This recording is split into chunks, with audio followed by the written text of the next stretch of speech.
Tuhan, terima kasih untuk hari ini. Terima kasih untuk cuaca yang Kau berikan, Tuhan. Nafas kehidupan yang Kau berikan pada kami. Ajar kami untuk tidak menyia-nyiakan setiap kesempatan yang Kau berikan dalam hidup ini, Tuhan.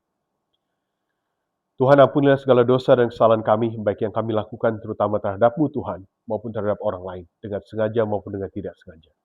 Selidikilah hati kami, sucikanlah hati dan pikiran ini, Tuhan. Biarlah kiranya Roh Kudus, Engkau memampukan kami untuk bisa mendengarkan firman-Mu, dan mampukan hamba untuk bisa memberitakan kebenaran-Mu, Tuhan, pada pagi hari ini. Tuhan, Engkau pimpin kami akan berbicara tentang-Mu, tentang Roh Kudus. Engkau kiranya buka dan celikan mata hati pikiran kami agar kami bisa mengerti dan mengaplikasikan dalam hidup kami. Kami berdoa untuk teman-teman yang tidak bisa hadir atau mungkin yang masih dalam perjalanan dimanapun mereka berada. Tuhan, Engkau bersama dengan mereka, lindungi mereka, Tuhan. Segala kemuliaan hanya bagi-Mu, Tuhan, dari kekal sampai kekal selama-lamanya. Doa ini kami panjatkan dalam nama anak-Mu yang tunggal, Tuhan dan Juru Selamat kami, Yesus Kristus. Amin. Oke, kita sudah baca ya Kisah Para Rasul pasal 2. Saya mengundang kita untuk tetap membuka bagian ini, Alkitab kita. Ya.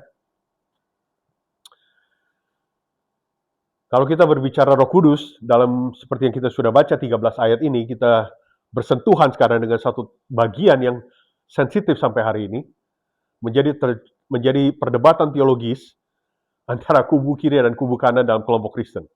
Kelompok yang konservatif dan kelompok yang karismatik, kelompok yang reform dan karismatik, mereka masih beradu argumentasi sampai hari ini tentang apa yang disebut dengan karunia bahasa lidah.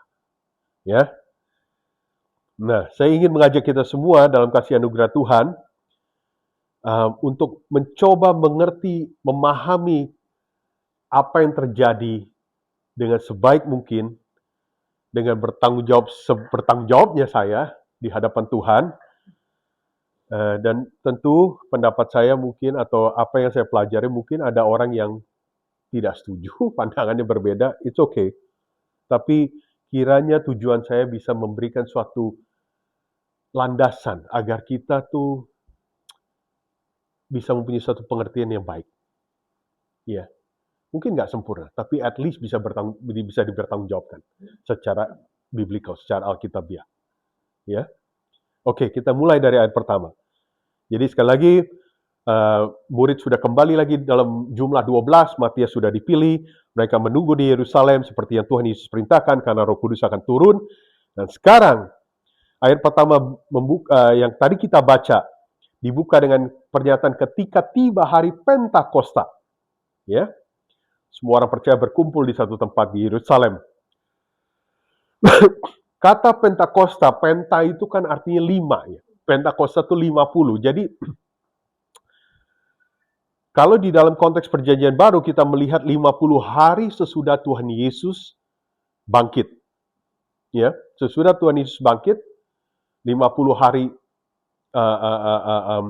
kemudian yang disebut dengan Pentakosta. Ya. Nah, tetapi kata Pentakosta ini bukanlah sesuatu yang baru di kalangan orang-orang Yahudi. Ya, mereka sudah mengerti konsep Pentakosta ini. Kenapa? Coba, konsep Pentakosta ini kalau kita lihat itu sebenarnya kita bisa trace, kita bisa lihat balik kepada perjanjian lama, yaitu di dalam kitab Imamat pasal 23. Ya, Imamat pasal 23, coba ada yang kalau bisa ada yang dapat juga coba secara singkat aja kita lihat Imamat pasal 23 ayat ke-15 sampai 16. Ya. Imamat pasal 23 ayat 15 sampai dengan 16. Kemudian kamu harus menghitung mulai hari-hari sesudah Sabat itu, yaitu waktu kamu membawa berkat persembahan kehidupan harus ada genap 7 minggu.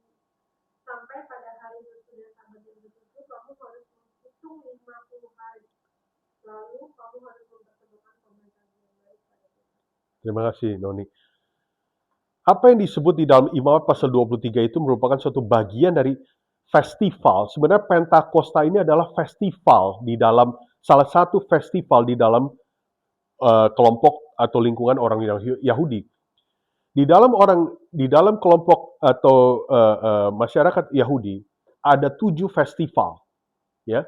Ada 5 offering, ya. Kita pernah mendengar tentang offering, burnt offering, sin offering dalam bahasa Inggrisnya. Dan ini berbicara tentang dalam Imamat pasal 23, kalau kita baca secara menyeluruh, di situ ada 7 festival. Dan Pentakosta ini merupakan salah satunya, ya, 50 hari. Di dalam bahasa Indonesia, kalau tadi kita dengar apa yang sudah dibacakan, sebenarnya ada satu kata yang saya ingin hanya membuat kita mencatat gitu. Bahasa Indonesia mungkin kurang tepat ketika dikatakan ayat 16, sampai pada hari sesudah Sabat yang ke-7, kamu harus hitung 50 hari lagi. 50 hari. Ya, 50 hari. Jadi seolah-olah udah 7 minggu selesai lalu hitung lagi 50 hari. Bukan begitu. Sebenarnya 50 hari itu merupakan 50 hari dari hari Sabat, dari Passover, ya, Paskah, 7 minggu, dan hari ke-50 itu merupakan hari celebration. Hari di mana mereka merayakan festival ini. Klimaksnya gitu, 50 hari. Nah, jadi kembali kepada Kisah Para Rasul pasal 2, kata Pentakosta itu konsep itu sudah ada sebenarnya dari Perjanjian Lama. Jadi di dalam, sekali lagi, masyarakat Yahudi itu bukan sesuatu yang baru. Pentakosta itu memang merupakan festival mereka. Maka itu banyak orang pada hari Pentakosta tersebut, orang-orang Yahudi dari berbagai tempat, berbagai penjuru, diaspora, mereka berkumpul semua untuk merayakan festival ini di Yerusalem. Ya, di Yerusalem untuk merayakan festival Pentakosta ini 50 hari. Tetapi tentu bagi kita orang Kristen dalam Perjanjian Baru, Pentakosta 50 hari sesudah peristiwa kebangkitan Tuhan Yesus. Ya. Nah, lalu kita lihat di sini ayat kedua. Ketika mereka datang berkumpul, orang-orang Yahudi dari berbagai macam tempat, tiba-tiba ayat kedua mengatakan, turunlah dari langit suatu bunyi seperti tiupan angin keras. Ya, tiupan angin keras yang memenuhi seluruh rumah di mana mereka duduk. Ya, dalam bahasa Inggris dikatakan a sound like a mighty rushing wind, atau kata lainnya a violent wind, a violent. Jadi ini angin yang betul-betul sangat kencang, ya. Kita nggak tahu sampai sekencang apa, tapi angin ini mighty gitu, ya. Kayak bukan angin seperti biasa. Dan make a note, catat di sini, kata angin di sini, ya, kata angin merupakan satu unsur yang penting. Ya, kita seringkali kalau kita kepanasan kita pakai kipas angin atau kita duduk adem-adem, ada angin sepoi-sepoi enak. Tetapi kata angin di sini mempunyai satu signifikan yang sangat penting. Di dalam bahasa Grekanya, angin di sini itu memberikan suatu arti, pengertian bahwa angin yang memberikan kehidupan, the breath of life, memberikan nafas kehidupan.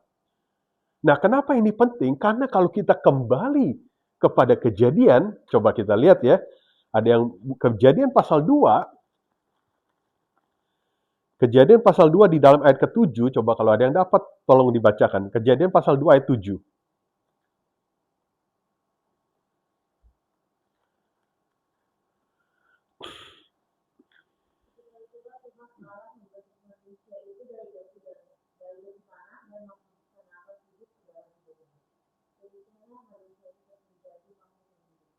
Terima kasih Gracia.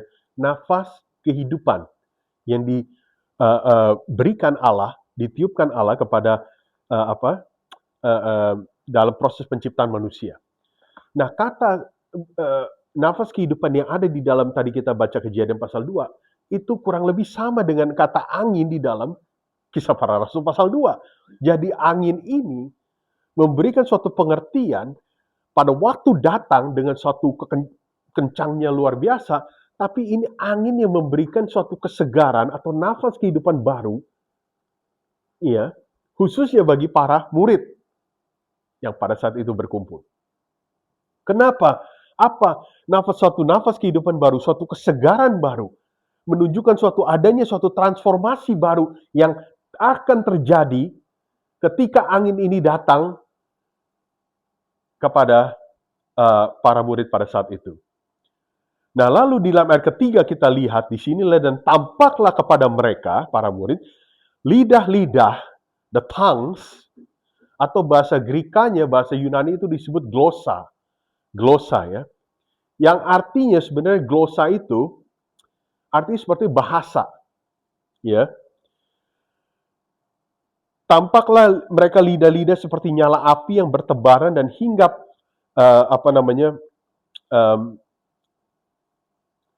hingga pada mereka masing-masing.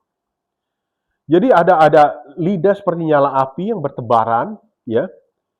Dan api di sini juga memberikan satu signifikansi yang sangat penting. Kenapa?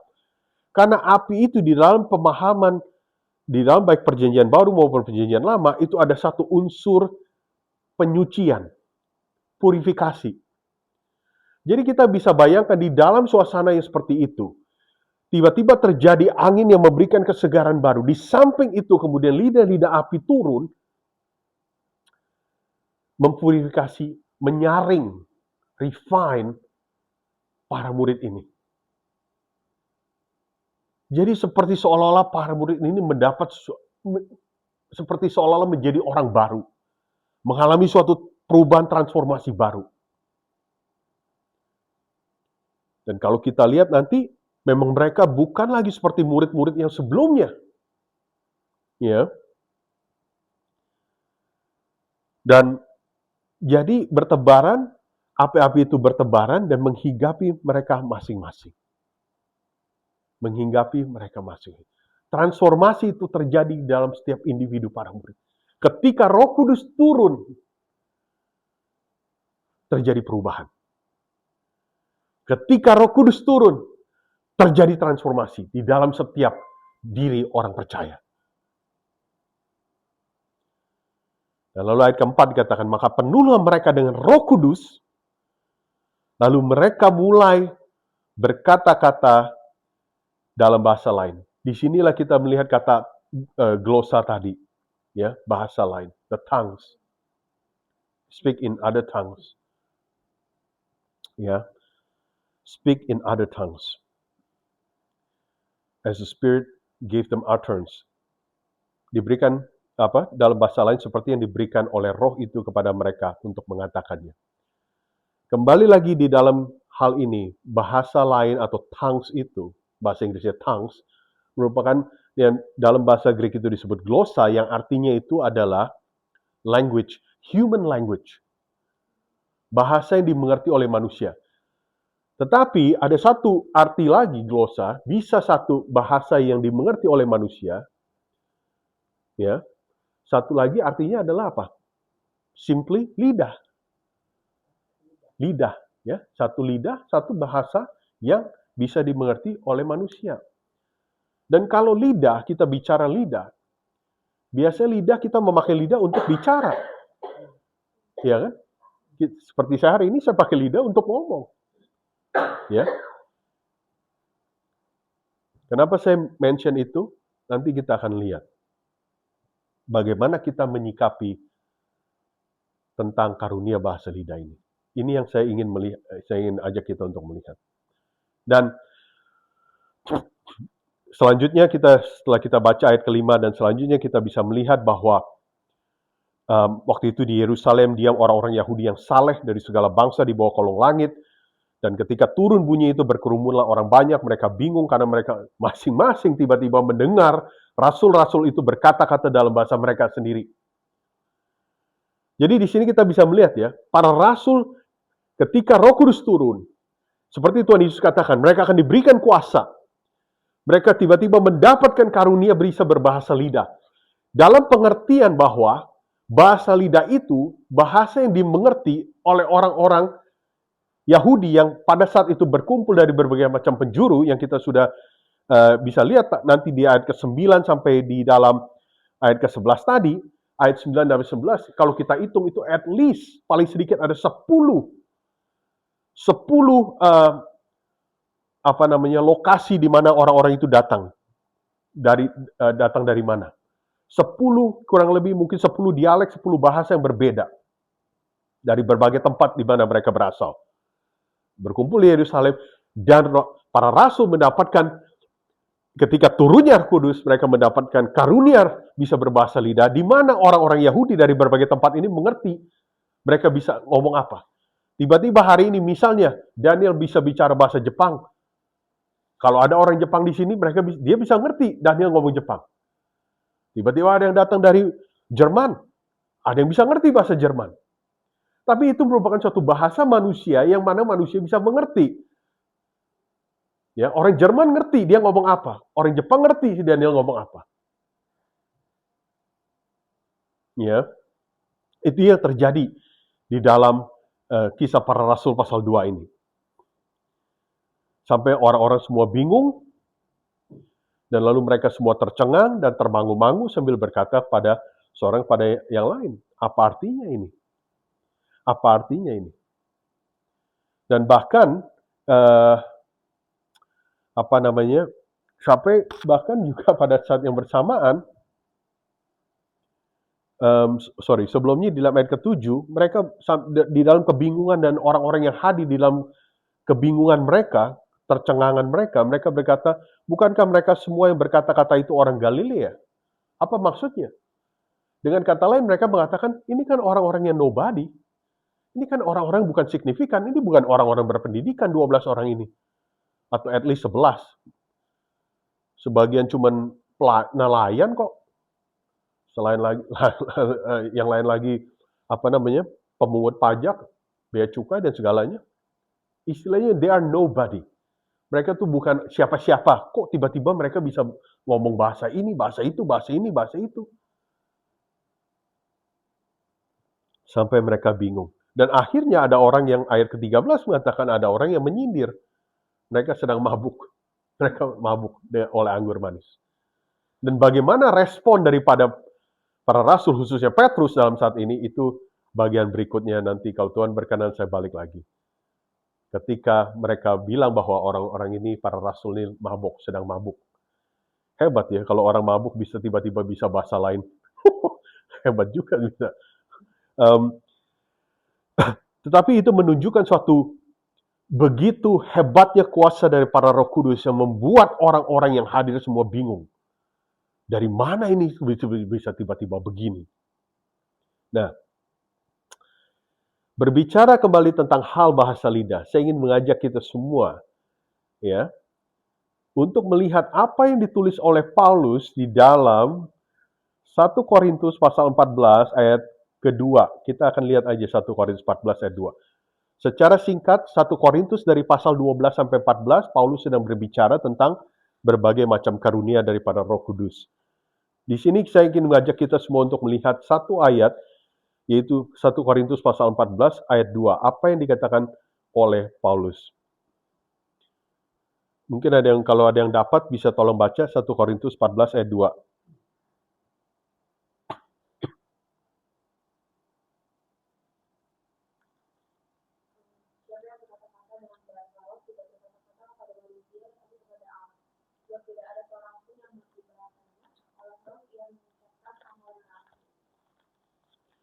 Terima kasih Grace. Nah, jadi dikatakan oleh Paulus di sini adalah siapa yang berkata-kata dengan bahasa roh tidak berkata-kata kepada manusia tetapi kepada Allah, sebab tidak ada seorang pun yang mengerti bahasanya. Oleh roh ia mengucapkan hal-hal yang rahasia. Nah, kata di sini yang Paulus pakai dengan bahasa roh di sini ya. Yang Paulus pakai kata bahasa roh, dan kemudian itu adalah bahasa Yunaninya itu kata yang sama yang dipakai di dalam Kisah Para Rasul pasal 2. Paulus di sini juga memakai kata bahasa Yunaninya itu glosa. Ingat, glosa itu bahasa, itu sebenarnya bahasa, language, yang bisa memberi dua pengertian di dalam pengertian dan apa yang saya pelajari. Satu, bahasa yang dimengerti oleh manusia. Kedua, lidah. Dan dalam fungsinya lidah berarti dia bisa mengucapkan apa yang diberikan kepadanya. Jadi di dalam tulisan Rasul Paulus di dalam 1 Korintus pasal 14 ayat 2 menimbulkan satu polemik. Sepertinya Di dalam tulisan Paulus 1 Korintus pasal 14 ayat 2, Paulus tidak berbicara bahasa seperti yang terjadi di dalam Kisah Para Rasul pasal 2. Paulus berbicara dengan satu bahasa, dimensi satu bahasa, yang mana dikatakan bahwa ia tidak berkata-kata kepada manusia, tetapi kepada Allah. Kepada Allah. Ya, oleh roh ia mengucapkan hal-hal yang rahasia, atau bahasa Inggrisnya mysteries. But he utters mysteries in the spirit. Berbicara tentang bahasa yang misteri. Ya. Nah, jadi di dalam pengertian yang saya pelajari, ada dua konotasi di dalam ketika kita berbicara bahasa lidah. Satu, apa yang terjadi dengan Kisah Para Rasul pasal 2. Di mana mereka para rasul berbicara dalam bahasa yang dimengerti oleh manusia dari berbagai macam daerah. Kedua, apa yang ditulis oleh Rasul Paulus, satu bahasa misteri yang merupakan bahasa lidah yang sifatnya itu antara dia dengan Allah yang tahu. Jadi dengan kata lain, apa yang ditulis oleh Rasul Paulus dalam 1 Korintus pasal 14 ya, itu sifatnya itu lebih privat, private ya, antara kamu dengan Tuhan sendiri. Sehingga kalau ada yang tetap buka 1 Korintus 14, saya ingin lompat 1 Korintus 14 ayat 5 ya. Kita baca, kita nggak akan bahas gimana, tapi saya memberikan satu preview lah ya. 1 Korintus 14 ayat 5 saya akan bacakan gini. Ya. 1 Korintus 14 ayat 5. Aku suka supaya kamu semua berkata-kata dengan bahasa roh, tetapi lebih daripada itu supaya kamu bernubuat, sebab orang yang bernubuat lebih berharga daripada orang yang berkata-kata dengan bahasa roh, kecuali kalau orang itu juga menafsirkannya sehingga jemaat dapat dibangun. Kecuali orang itu juga menafsirkannya. Ya. Di dalam ayat keempat, ayat sebelumnya, Paulus mengatakan, siapa yang berkata-kata dengan bahasa roh, ia membangun dirinya sendiri. Tetapi siapa yang bernubuat, ia membangun jemaat. Maka itu saya katakan tadi, Paulus memberikan konotasi di dalam hal ini tentang bahasa lidah yang sifatnya itu private. It's between you and God. Antara dirimu sendiri dengan Tuhan. Ya. Kecuali kalau ada yang bisa menafsirkan. Nah, saya ingin mengajak kita semua untuk melihat konsep dua ini, ya. Lalu pertanyaannya sekarang, bagaimana kita menyikapi hal ini? Karena sekali seperti yang tadi saya katakan, terjadi perdebatan teologi sampai hari ini. Kelompok reform atau konservatif pada umumnya mereka menolak. Ada yang kelompok yang menolak bahwa nggak ada lagi bahasa lidah, finish, tidak ada lagi.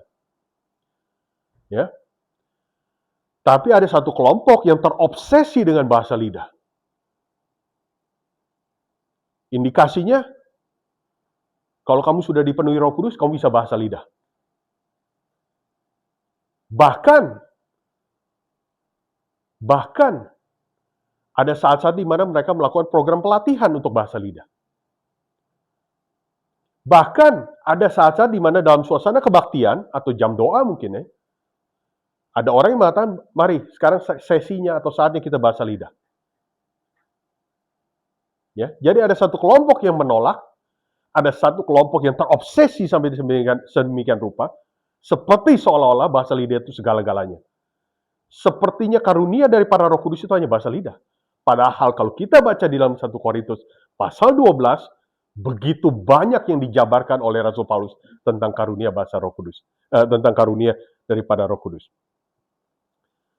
Lalu bagaimana kita menyikapi?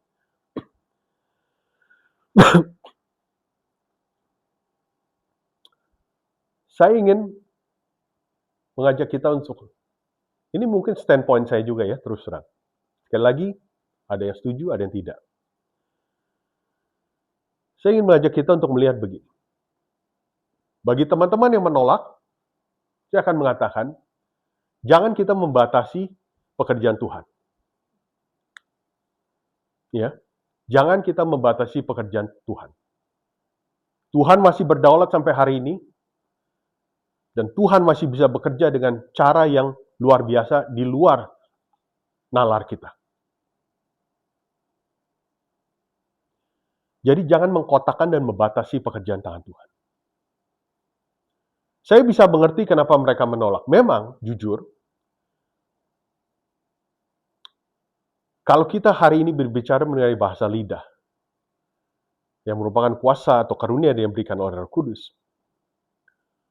kita jarang mendengar orang berbicara tentang bahasa lidah yang terjadi dalam Kisah Para Rasul pasal 2. Tiba-tiba si A bisa bahasa dari negara lain yang dia nggak pernah bisa sebelumnya. Yang sering kali kita dengar, hari ini kalau kita bisa bicara bahasa lidah adalah bahasanya seperti misteri itu tadi. Yang orang lain nggak ada yang tahu dia ngomong apa sama sekali. Ya. Nah, jadi saya kadang-kadang wonder, kenapa ya kok kita nggak pernah bicara bahasa lidah yang terjadi dalam Kisah Rasul pasal 2? Apakah lebih mudah untuk bicara bahasa lidah yang orang nggak ada yang ngerti sama sekali? Karena nggak ada yang tahu kan dia ngomong apa. Dia ngomong benar atau nggak benar, kita nggak ada yang tahu.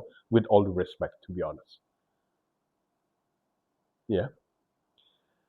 Nah, lalu dengan kelompok teman-teman saudara-saudara yang terobsesi, yang terobsesi dengan karunia bahasa lidah ini, atau yang mengatakan bahwa kalau orang dipenuhi Roh Kudus, indikasinya dia harus bisa bahasa lidah. Ingat ya, di dalam Kisah Para Rasul, nanti kita akan menjumpai juga tentang bahasa lidah muncul lagi. Tetapi di dalam seluruh kisah Para Rasul, peristiwa kisah bahasa lidah itu hanya terjadi kurang lebih 3 kali. Ya, selain Kisah Para Rasul pasal 2, nanti kalau nggak salah ada 2 kejadian lagi yang tentang bahasa lidah. Tetapi seperti yang saya katakan sebelumnya, kita harus melihat dan mengerti konteksnya. Ya, Tuhan memberikan karunia tertentu pada kita semua itu karena mempunyai satu tujuan. Bukan cuma asal numpang lewat. Bukan atau untuk ngesio gitu. Tapi itu punya satu tujuan. Dalam Kisah Para Rasul pasal 2, para rasul diberikan karunia bisa berbahasa lidah. Itu dengan satu tujuan. Mereka mendapat kuasa dari para Roh Kudus, dimampukan oleh Roh Kudus untuk satu tujuan, yaitu pekerjaan misi. Nanti kita akan lihat lebih detail lagi di dalam defend atau argumen daripada Petrus di dalam ayat-ayat berikut. Silakan baca di rumah, kalau mau silakan, ya saya encourage untuk baca di rumah. Jadi, dan kita harus ingat, mungkin kalau ada yang coba ada yang bisa tolong baca 1 Korintus pasal 12. Kepada orang-orang yang terobsesi, yang mengatakan bahwa kepenuhan Roh Kudus berarti orang harus bisa bahasa lidah. Coba baca 1 Korintus pasal 12 ayat 11. Setelah Paulus menjabarkan berbagai macam karunia. Coba baca 1 Korintus pasal 12 ayat 11. Kalau yang sudah dapat, tolong dibaca.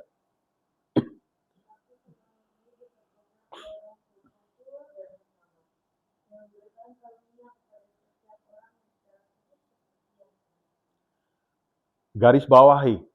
Memberikan apa? Secara khusus sesuai dengan yang dikehendakinya. Ya. Nah, keep that in mind. Ingat itu. Lalu coba baca 1 Korintus pasal 12 ayat ke-30.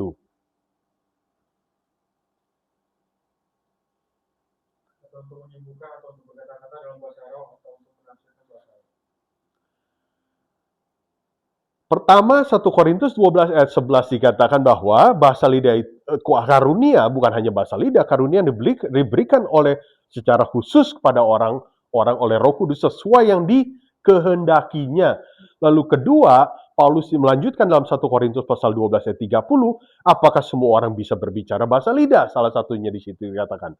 Itu pertanyaan retorika dari Paulus. Dengan kata lain, Paulus mengatakan bahwa tidak semua orang bisa berbahasa lidah.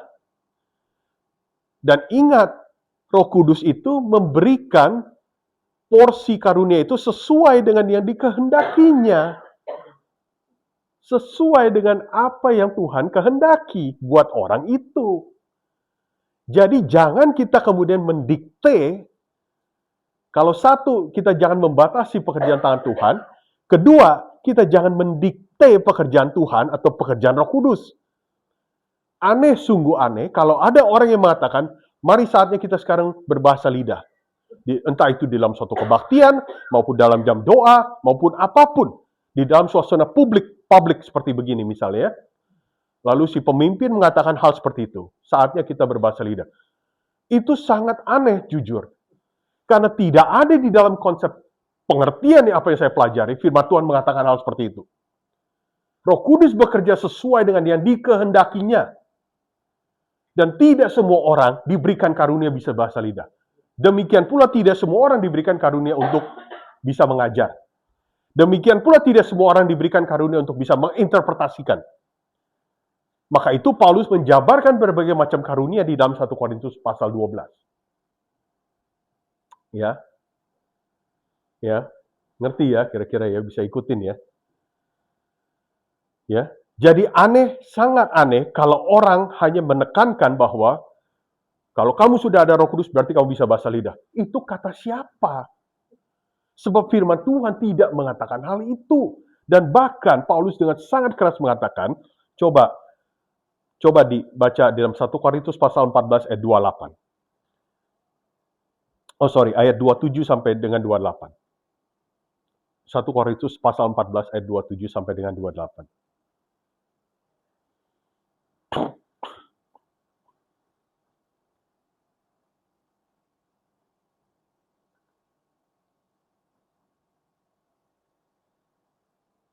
ada yang berkata-kata dengan bahasa roh, biarlah dua atau sebanyak-banyaknya 3 orang, seorang demi seorang, dan harus ada seorang lainnya untuk menafsirkannya.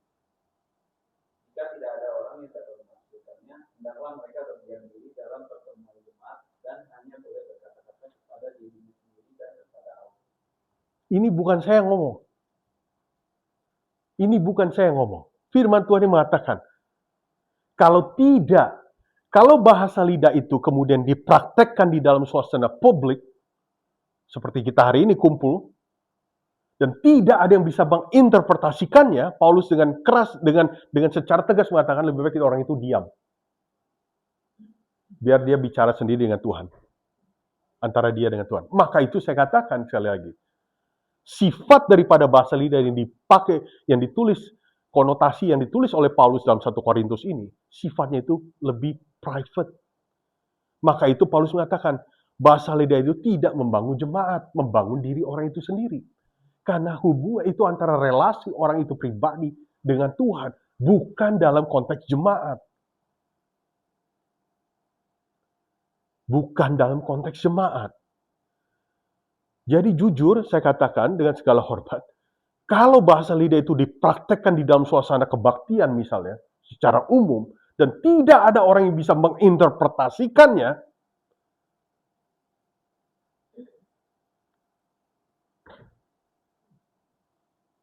teman-teman, saudara-saudara, teman-teman kita bisa melihat sendiri apa yang dikatakan oleh firman Tuhan. Bukan yang dikatakan oleh Rudy, tapi apa yang dikatakan oleh firman Tuhan. Bahasa lidah, karunia ini, saya tidak ingin membatasi pekerjaan tangan Tuhan. Pekerjaan Tuhan sangat luar biasa. Di luar kemampuan saya sebagai seorang manusia biasa. Tapi pada saat yang bersamaan, kita juga jangan mendikte pekerjaan Roh Kudus sesuai dengan keinginan kita. Dan lalu menerapkannya dengan cara yang salah. Menerapkannya dengan cara yang tidak bertanggung jawab. Tidak alkitabiah. Seenak-enaknya. Ya.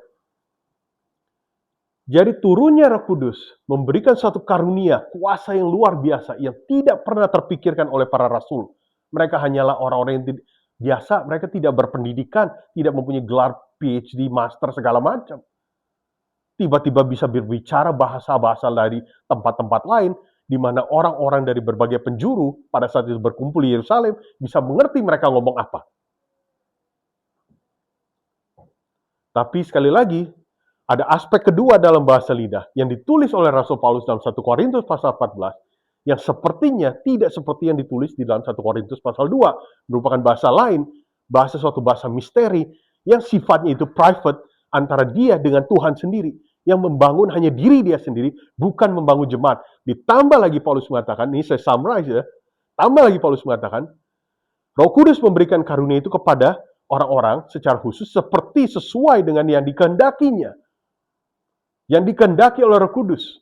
Si A diberikan karunia ini, si B tidak.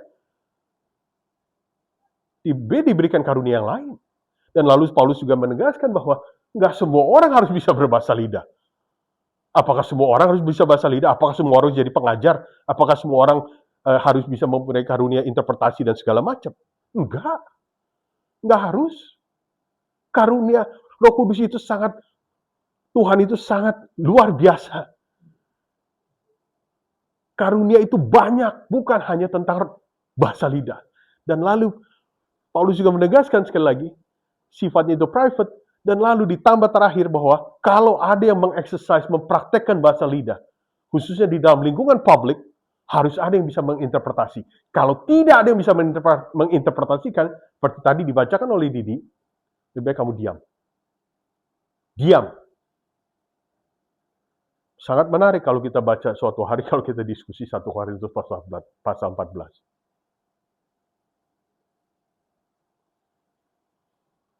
Jadi, saya ingin sekali lagi memberikan suatu landasan pengertian.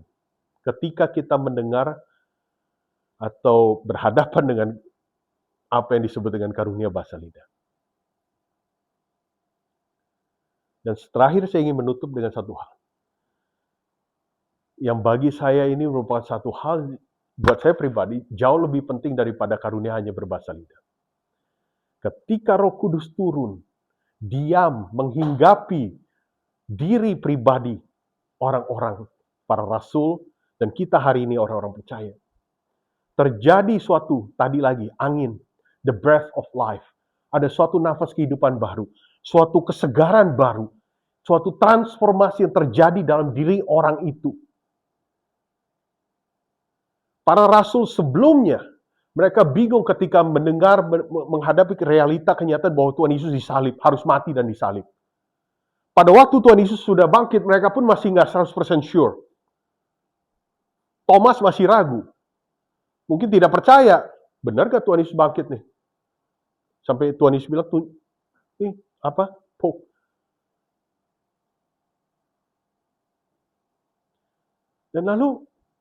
Dan ketika Roh Kudus turun sekarang, dengan satu kepercayaan diri yang tidak seperti biasanya para rasul berbicara dalam bahasa yang mereka nggak pernah pelajari sebelumnya. Orang-orang Yahudi dari berbagai macam tempat sampai mengerti apa yang mereka ngomong, dan orang-orang lain. Dan lebih hebat lagi nanti di bagian berikutnya, ketika Petrus kemudian berdiri dan memproklamirkan Injil di depan orang-orang banyak. Keberanian yang tidak mereka miliki sebelumnya. Pertanyaannya, kalau kita sekarang hari ini orang percaya, orang di dalam Tuhan, orang di dalam Kristus, dalam iman kita percaya bahwa Roh Kudus ada di dalam kita. Kita tidak perlu lagi mengalami baptisan Roh Kudus.